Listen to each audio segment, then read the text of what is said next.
客様にお知らせいたします。この電車は JR 常磐線内、人の立ち入りがあった影響で遅れております。そのため列車の順序を変更して運転をしております。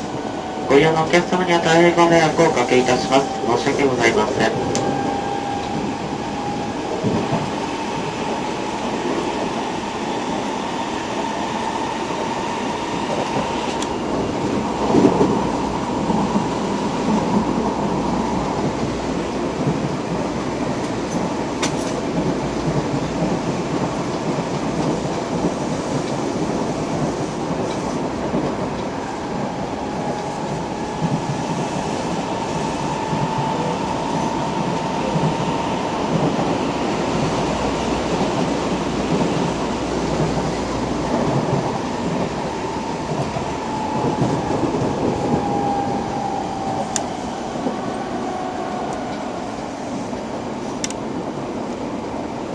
まもなく経堂です。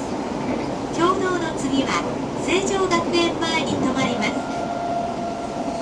Next stop is 経堂。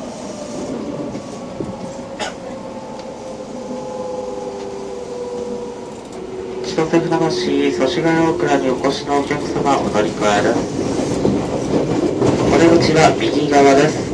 お出口は右側です。電車の到着が遅れましたことをお詫びいたします。申し訳ございません。